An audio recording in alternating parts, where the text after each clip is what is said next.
爱生活，爱美食。大家好，我是小丽。今天来分享一款只需要3种材料就可以做成的蛋糕，无糖、无油、无面粉，简单又好吃。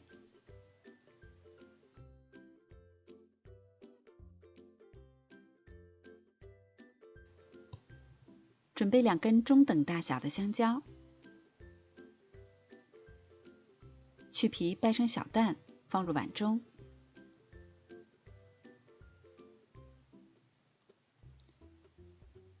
用工具把它捣成泥。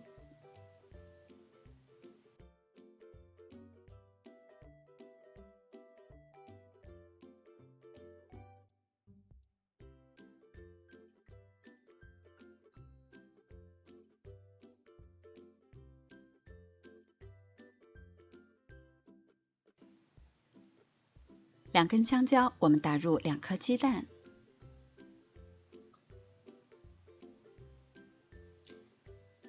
先搅拌均匀，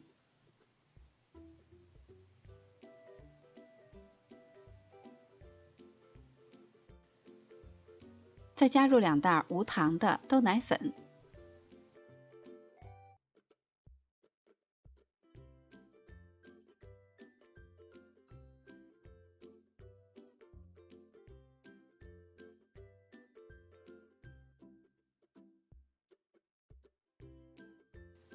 加入大约3到4克的无铝泡打粉，搅拌均匀。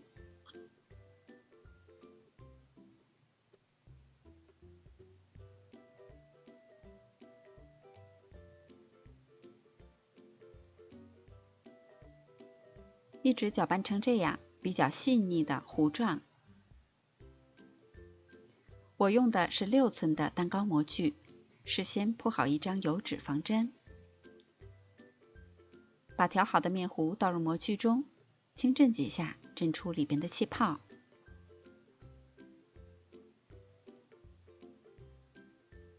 再撒上一些杏仁片，或者是你喜欢的坚果，装饰一下。烤箱需要提前预热5到10分钟，180度上下火烤20分钟左右。因为烤箱之间是有差异的，所以具体的温度和时间还要根据实际情况来适当的调节。烤到蛋糕上色均匀就可以出炉了。出炉以后再轻震几下，震出里边的热气。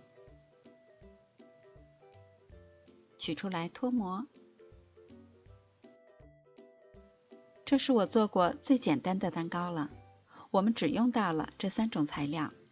蛋糕的口感吃起来非常的松软绵密，又香又甜，味道好吃极了，可以说是简单又营养，很适合我们给家人做早餐。喜欢的小伙伴们也可动手试一下吧。明天见。